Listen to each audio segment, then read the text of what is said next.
राधे राधे दोस्तों। आज की कहानी है अंधेर नगरी और चौपट राजा की। बहुत ही मजेदार कहानी है, आपको सुनकर बड़ा मजा आएगा। चलिए कहानी शुरू करते हैं। एक गांव में दूर कहीं एक महंत गुरुजी और उनके 2 चेले रहते थे। एक बार उन्हें देशाटन करने का मन हुआ तो वो घूमते घूमते एक अनजान नगर में आ पहुंचे। महंत जी जिनके 2 चेले थे, उनका एक का नाम था नारायण दास और दूसरे का नाम था गोवर्धन। जब वो एक अनजान नगर में पहुंचे तो महंत जी ने अपने चेले से कहा, बेटा नारायण दास, ये नगर तो दूर से बड़ा सुंदर दिखाई पड़ता है। देख, कुछ भिक्षा मिले तो ठाकुर जी को भोग लगे। नारायण दास कहता है, महाराज, नगर तो नारायण के आश्रय से बहुत ही सुंदर है, पर भिक्षा भी सुंदर मिले तो बड़ा आनंद आएगा। महंत जी उसे कहते हैं, दूसरे चेले से कहते हैं, बच्चा गोवर्धन दास, तू पश्चिम की ओर जा और नारायण दास तू पूरब की ओर जा। देख, जो कुछ सीधा सामग्री मिले तो शालीग्राम जी का बाल भोग सिद्ध हो। गोवर्धन दास कहता है, गुरुजी, मैं बहुत सी भिक्षा लाता हूँ। यहाँ लोग तो बड़े मालदार दिखाई पड़ते हैं, आप कुछ चिंता मत कीजिए।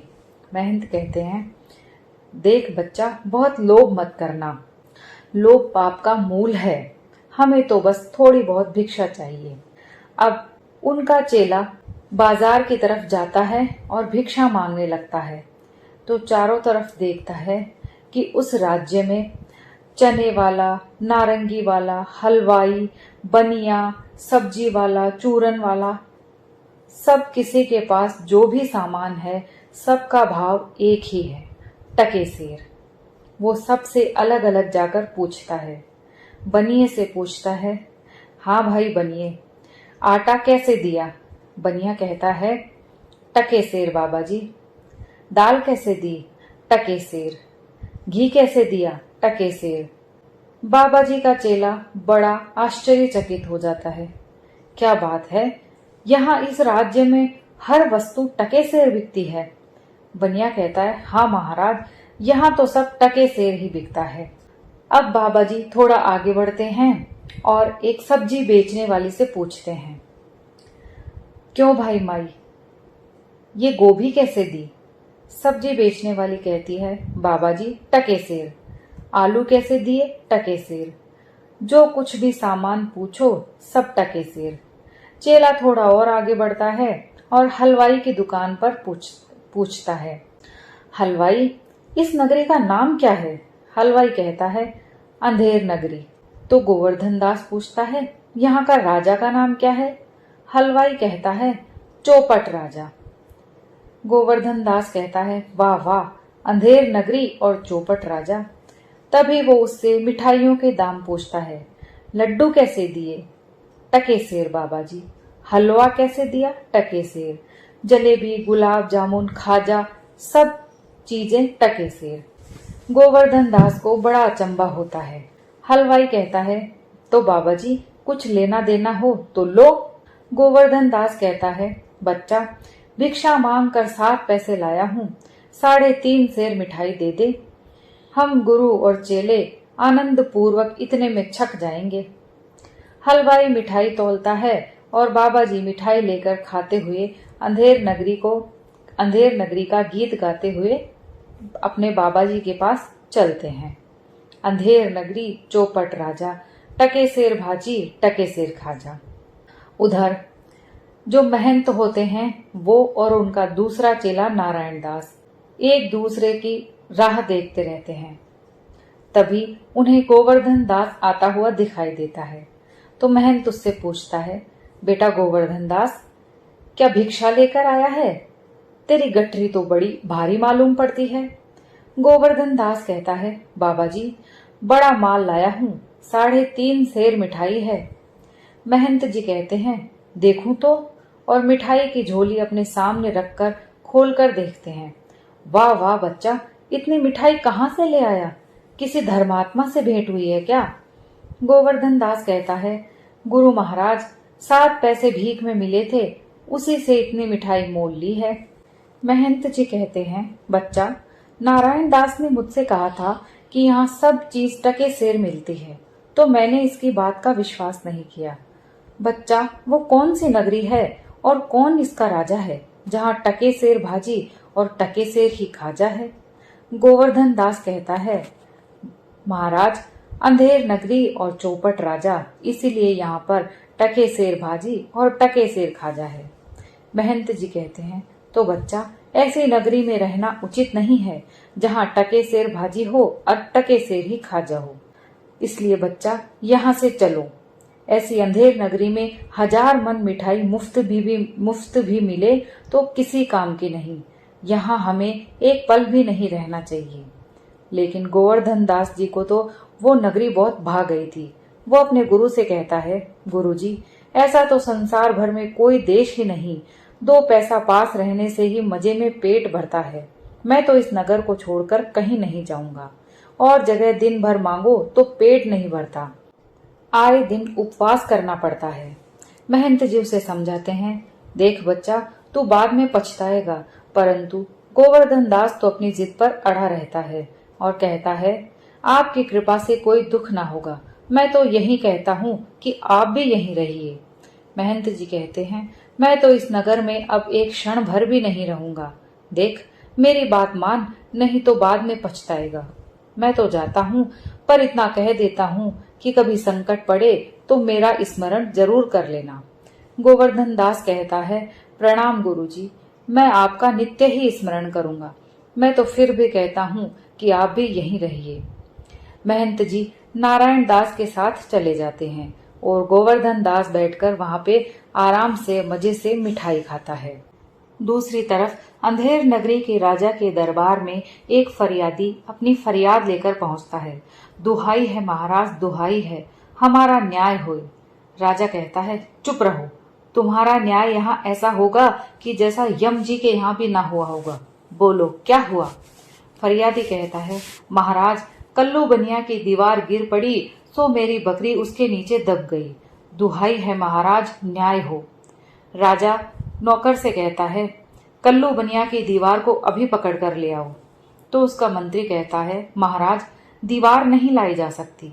तो राजा कहता है, अच्छा, तो उसका भाई, लड़का, दोस्त जो भी हो उसे पकड़ कर लाओ। मंत्री कहता है, महाराज, दीवार ईंट और चूने की बनी होती है, उसको भाई बेटा कोई रिश्तेदार नहीं होता है। राजा कहता है, अच्छा, तो फिर कल्लू बनिए को ही पकड़ लाओ। उसके नौकर भागते हैं और दौड़कर बनिए को पकड़कर ले आते हैं। राजा उससे पूछता है, क्यों बे बनिए, इसकी बकरी क्यों दबकर मर गई?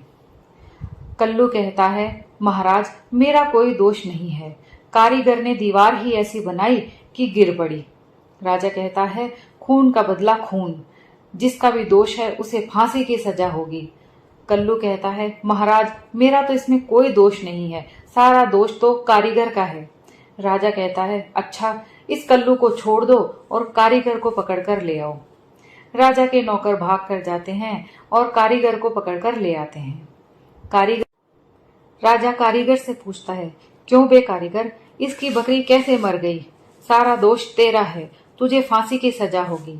कारीगर कांपने लगता है और बोलता है, महाराज, मेरा कुछ कसूर नहीं, चूने वाले ने चूना ही ऐसा बनाया कि दीवार मजबूत ही ना बनी और गिर पड़ी। राजा कहता है, अच्छा, तो इस कारीगर को निकालो और चूने वाले को पकड़ कर लाओ। कारीगर को भेज दिया जाता है और चूने वाले को पकड़कर लाया जाता है। राजा चूने वाले से पूछता है, क्यों बे खेर सुपाड़ी चूने वाले, इस कुबड़ी की बकरी कैसे मर गई? चूने वाला कहता है, महाराज, मेरा कोई दोष नहीं है, भिश्ती ने चूने में पानी ढेर सारा दे दिया, इसी से चूना कमजोर हो गया होगा। राजा कहता है, अच्छा, तो चूने वाले को निकालो और भिश्ती को पकड़कर ले आओ। चूने वाले को निकाल दिया जाता है और भिश्ती को पकड़कर लाया जाता है। राजा उससे पूछता है, क्यों बे भिश्ती, गंगा जमुना की किश्ती, इतना पानी क्यों दिया कि इसकी बकरी गिर पड़ी और दीवार दब गई? भिश्ती कहता है, महाराज, गुलाम का कोई कसूर नहीं, कसाई ने मशक इतनी बड़ी बना दी कि उसमें से पानी ज्यादा आ गया। इसमें मेरा कुछ कसूर नहीं है, सारा कसूर कसाई का है। राजा कहता है, अच्छा, तो इसको निकालो और कसाई को पकड़कर लाओ। लोग भिश्ती को निकाल देते हैं और कसाई को पकड़कर लाते हैं। राजा कसाई से पूछता है, क्यों बे कसाई, मशक ऐसी क्यों बनाई कि दीवार लगाई और बकरी दबाई? कसाई कहता है, महाराज, गडरिया ने टके पर ऐसी भेड़ मेरे हाथ बेची कि उसकी मशक बड़ी बन गई। राजा ने कहा, अच्छा, कसाई को निकालो और गडरिये को ले आओ। कसाई को निकाल दिया जाता है और गडरिये को पकड़कर लाया जाता है। राजा गडरिये से बोलता है, क्यों बे ऊख फोड़े के गडरिया, ऐसी बड़ी भेड़ क्यों बेची कि इसकी बकरी मर गई? गडरिया बोलता है, महाराज, उधर से कोतवाल साहब की सवारी आई तो उसे देखने के चक्कर में मैंने छोटी बड़ी भेड़ का ख्याल ही नहीं किया, मेरा इसमें कोई कसूर नहीं। राजा कहता है, अच्छा, तो इसको निकालो और कोतवाल को अभी की अभी पकड़ कर लाओ। गडरिये को निकाल दिया जाता है और कोतवाल को पकड़कर लाया जाता है। राजा कोतवाल से कहता है, क्यों बे कोतवाल, तूने ऐसी धूम से सवारी क्यों निकाली कि गडरिये ने घबराकर बड़ी भेड़ बेची और जिससे बकरी गिरकर कल्लू बनिया दब के मर गया? राजा भी जल्दबाजी में अनाप शनाप बातें बके जा रहा था। कोतवाल कहता है, महाराज, मैंने तो कोई कसूर नहीं किया, मैं तो शहर के इंतजाम के वास्ते जाता था। मंत्री कहता है, ये तो बड़ा गजब हुआ, ऐसा ना हो कि बेवकूफ इस बात पर सारे नगर को फूंक दे। वो मन ही मन बड़बड़ाए जा रहा था। कोतवाल से, ये नहीं, तुमने ऐसे धूम से सवारी क्यों निकाली? राजा कहता है, हाँ हाँ, ये नहीं, तुमने ऐसे धूम से सवारी क्यों निकाली कि उसकी बकरी दबी? राजा मंत्री को सुनकर अपनी बात को ठीक करता है। कोतवाल कहता है, महाराज महाराज। राजा किसी की कुछ नहीं सुनता और बोलता है, कुछ नहीं महाराज महाराज, ले जाओ इसे कोतवाल को और अभी की अभी फांसी पर लटका दो। दरबार बर्खास्त किया जाता है। राजा के सिपाही कोतवाल को पकड़कर ले जाते हैं और उसे फांसी के फंदे के अंदर उसकी गर्दन डाल देते हैं। पर ये क्या, फांसी का फंदा कोतवाल की गर्दन से बहुत ढीला रह गया था। उन्होंने बहुत कोशिश की पर कोतवाल को फांसी नहीं लगा पाए। अब वो बहुत परेशान हो जाते हैं और दौड़े दौड़े राजा के पास पहुंचते हैं और कहते हैं, महाराज, कोतवाल की गर्दन में फांसी का फंदा नाप का नहीं बैठ रहा है, हमने बहुत कोशिश कर ली। राजा आदेश देता है, अगर कोतवाल के गले में फांसी का फंदा नहीं बैठ रहा तो जाओ, पूरे राज्य में उस फांसी के फंदे के नाप का कोई मोटा ताजा आदमी तलाश करो और जल्दी से फांसी दियो, क्योंकि बकरी दबकर मर गई तो खून के बदले फांसी तो जरूर होनी चाहिए, नहीं तो हमारा न्याय कौन मानेगा। राजा के आदेश पर राजा के सिपाही पूरे राज्य में चारों तरफ फैल जाते हैं और एक मोटे ताजे आदमी की तलाश शुरू हो जाती है। उधर दूसरी तरफ महंत जी का चेला गोवर्धन दास मिठाइयों के और खाने पीने के मजे और आनंद उड़ाता हुआ बहुत मोटा ताजा हो जाता है। वो मन ही मन बड़बड़ाता है, गुरुजी ने हमें यहाँ रहने से बेकार ही मना किया। माना कि देश बुरा है, लेकिन अपना क्या है, अपने तो टके सेर सब चीज खाओ पियो और मजे करो। तभी राजा के सिपाही ढूंढते ढूंढते उसके पास पहुंच जाते हैं। वो उन्हें बहुत मोटा ताजा और तगड़ा मालूम होता है, तो वो उसको पकड़ लेते हैं। अचानक खुद को राजा के सिपाहियों द्वारा पकड़े जाने पर महंत जी का चेला बड़ा परेशान और डर जाता है और वो उनसे कहता है, अरे अरे, हमको क्यों पकड़ते हो, हम तो राम भजने वाले हैं, हमने क्या गुनाह किया है? राजा के सिपाही कहते हैं कि आप मोटे ताजे हो, यही आपका गुनाह है, अब आपको फांसी की सजा दी जाएगी। गोवर्धन दास कहता है, मोटे होने से फांसी? हे भगवान, ये कहाँ का न्याय है? अरे, फकीरों को फांसी नहीं दी जाती है। राजा के सिपाही कहते हैं, जब सूली चढ़ेगा तब मालूम होगा कि ये मजाक है कि सच है। सीधे सीधे रास्ते से चल, नहीं तो घसीट कर ले जाएंगे। गोवर्धन दास कहता है, अरे बाबा, क्यों मुझ बेकसूर के प्राण लेते हो? भगवान को क्या जवाब दोगे?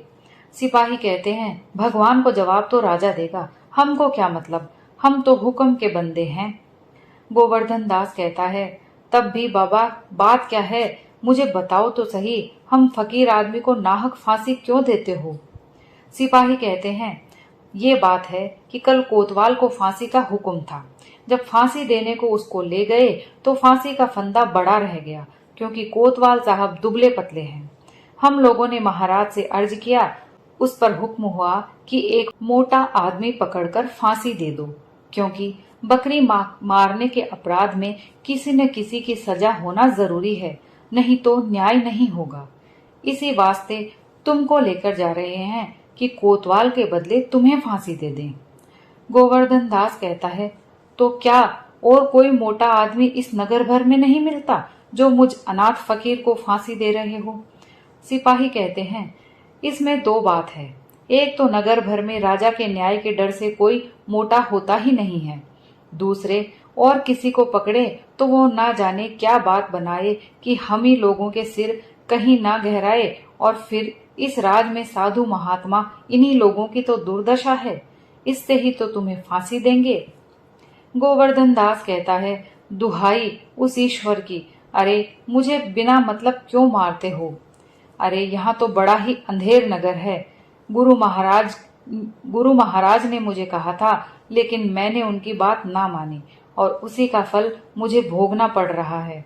और वो बड़ा परेशान होकर अपने गुरुजी को याद करता है, गुरुजी आ जाओ और मेरे प्राण बचाओ। गोवर्धन दास को 4 सिपाही पकड़कर फांसी के फंदे के पास ले जाते हैं और वो बड़बड़ाता ही रहता है, हाय मुझ बेकसूर को क्यों फांसी देते हो? सिपाही उसे डांट कर चुप करा देते हैं।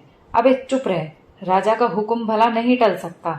ये तेरा आखिरी दम है, राम का नाम ले, चुपचाप रह, शोर क्यों कर रहा है? गोवर्धन दास कहता है, मेरे गुरुजी ने तो कहा था कि ये नगर अंधेर नगर है, यहाँ नहीं रुकना चाहिए। मेरी ही मति मारी गई थी जो मैं यहाँ रुक गया।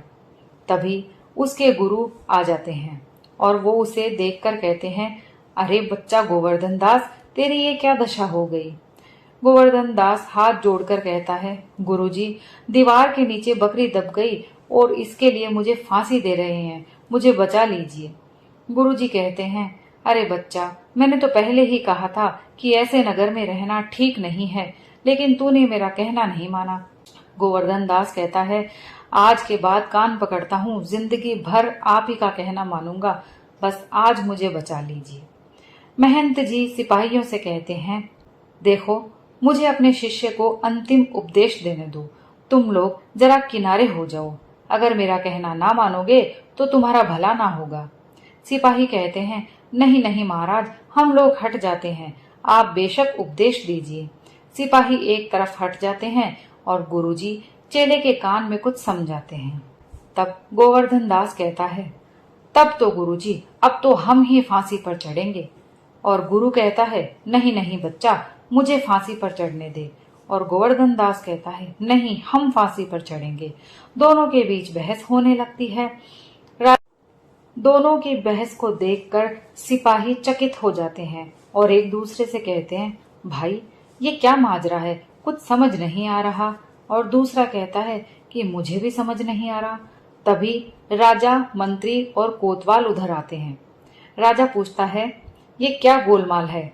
सिपाही कहता है, महाराज, चेला कहता है कि मैं फांसी चढ़ूंगा और गुरु कहता है कि मैं चढ़ूंगा, कुछ मालूम नहीं पड़ता कि क्या बात है। राजा गुरुजी से पूछता है, बाबा जी बोलो, आप क्यों फांसी चढ़ना चाहते हो? महंत राजा से कहता है, राजा जी आप एक तरफ आइए, मुझे आपसे कुछ बात करनी है। राजा को एक तरफ ले जाकर गुरुजी कहता है, राजा, इस समय ऐसा संयोग है कि जो मरेगा वो सीधा बैकुंठ जाएगा। मंत्री उनकी ये बात सुन लेता है और कहता है, तब तो हम ही फांसी चढ़ेंगे। गोवर्धन दास कहता है, नहीं नहीं, फांसी का हुक्म तो हमें हुआ है, फांसी तो हम ही चढ़ेंगे। कोतवाल कहता है, नहीं, दीवार गिरने का कारण और बकरी मरने का कारण तो हम हैं, इसलिए फांसी तो हम ही चढ़ेंगे। राजा कहता है, सब चुप रहो, सब लोग राजा के होते हुए बैकुंठ नहीं जा सकते, हम फांसी चढ़ेंगे, जल्दी करो और हमें फांसी चढ़ाओ। राजा के सिपाही राजा को फांसी पर लटका देते हैं और महंत जी कहते हैं, जहां धर्म न बुद्धि न नीति न सुजन समाज, ते ऐसे ही आपू ही नसे जैसे चौपट राज। यानी जहां ना धर्म है, ना बुद्धि है, ना सज्जन समाज है, वहां पर ऐसे राजा का राज ऐसे ही चौपट हो जाता है। दोस्तों, ये कहानी आपको कैसी लगी? अगर कहानी पसंद आई हो तो प्लीज कमेंट करके जरूर बताइए। कहानी को लाइक और शेयर जरूर कीजिए। और अगर आप मेरे चैनल पर नए हैं तो प्लीज मेरे चैनल को सब्सक्राइब कर लीजिए। धन्यवाद।